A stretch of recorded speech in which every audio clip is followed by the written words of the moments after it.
Chelsea Manalo pasok sa top 12 ni Luciera. At wow, Chelsea Manalo, feature ito sa People's Asia magazine cover. Let's take a look.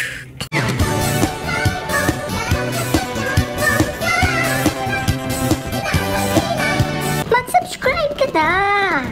Hello Universe! Hello Philippines! Welcome to my YouTube channel. Miss Universe 2024 is hitting on. Kaya di na magkanda, mayaw at magkanda ugaga ang mga Pinoy pageant fans na suportahan at subaybayan ang pambato ng Pilipinas na si Chelsea Ann Manalo. Pasok sa top 12 hot picks ng international pageant and runway expert and coach na si Luciera ang pambato ng Pilipinas na si Chelsea Manalo. Narito ang top 12 for Miss Universe 2024 hot picks ni Luciera. Ito ay sina Miss USA, Miss Puerto Rico, Miss Venezuela, Miss Nigeria, Miss Philippines, Miss Thailand, Miss Finland, Miss Peru, Miss Chile, Miss Colombia, Miss Dominican Republic, at Miss Australia.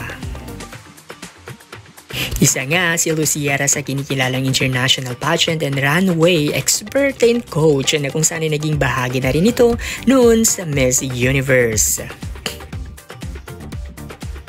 Kaya naman talagang umaariba ngayon si Chelsea Manalo sa Viva Mexico para sa Miss Universe 2024. At ito pa, na-feature si Chelsea Manalo sa People's Asia magazine cover, kung saan isa ito sa sikat na magazine na tinatalakay ang buhay ng public servants, business leaders, celebrities, icons, maging sa fashion industry ay natatalakay at nako-cover dito.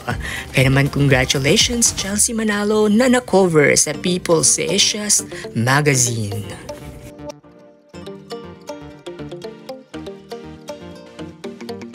Let's do the trivia in the world of pageantry. Did you know that Army Helena Cusela, the first Miss Universe ever, was married to a Filipino? In 1952, the pageantry crowned its first title holder, Army Helena Cusela, in Long Beach, California. Upon winning the crown, the Philippine International Fair Committee invited her to the country to crown that year's Miss Philippines. And now, you know.